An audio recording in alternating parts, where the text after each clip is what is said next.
questions about real estate?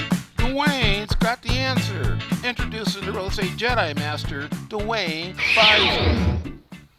Every day is just a little bit better when you've got the last real estate Jedi into it. And I am he, Duane Beisner of Coldwell Banker Realty. I've been traveling the galaxy to bring you the best knowledge of real estate in a short 5-minute episode. As always, we're going to start with a great quote for the ages. In my opinion, the greatest president that our country's ever had, Abraham Lincoln, was quoted as saying, and in the end, it's not the years in your life that count, it's the life in your years. Today's episode is number 6 in our growing library, and it's about how to effectively research your property's value, market value by yourself. Now, you have bank accounts and you have investment accounts, and you check them regularly to see how much your balance is, right? Of course you do. You simply cannot gauge something unless you measure it and compare it with past measurements. So, don't you think you should also keep track of your market value, which is your property's equity? And that means less any of your expenses like mortgage balance, property taxes, association dues that are due, because it is like a savings account to you.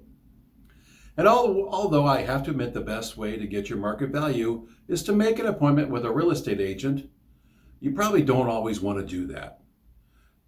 Nor should you use the tax assessor's opinion of your home's value. That has nothing to do with market value. And you certainly, in my opinion, don't want to use any of the websites that purport to give you your property's value. For instance, Zillow. These estimates are inherently incorrect. No one knows how they set up their algorithms to perform this voodoo magic, so I would advise to please stay away from them. The most important thing to remember is to try as much as possible to compare apples to apples, as the old saying goes. So you need to compare your property with those that are most similar to yours.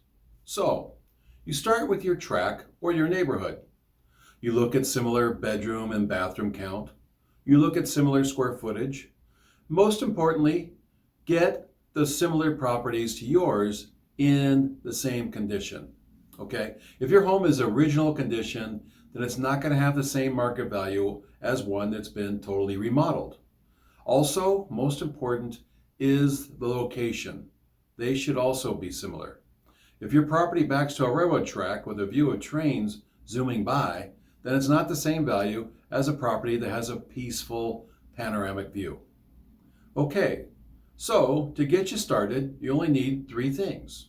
You need the actives in your tract, those properties that are on the market currently.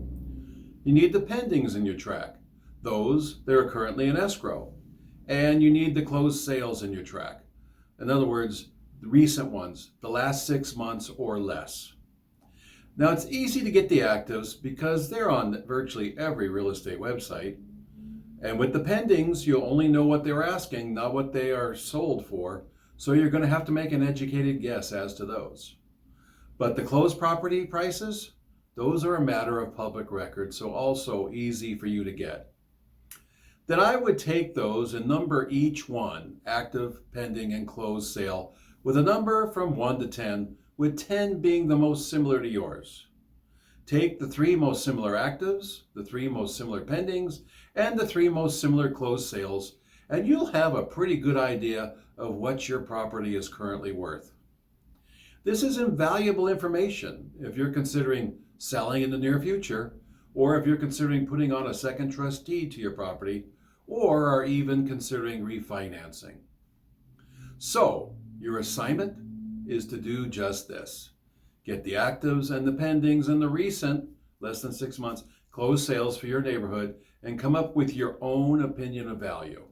Now, it's not going to be the same as an actual appraisal, and it will not even be the same as a broker price opinion, but it will educate you through the process as to your property's value.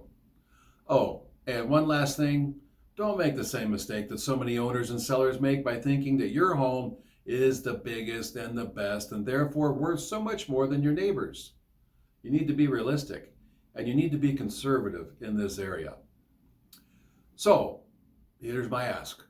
Please do me a favor and click on the like button and the subscribe button below. So until next time, this is the Last Real Estate Jedi signing off. Remember, if I can help, please call or email. Thank you for listening.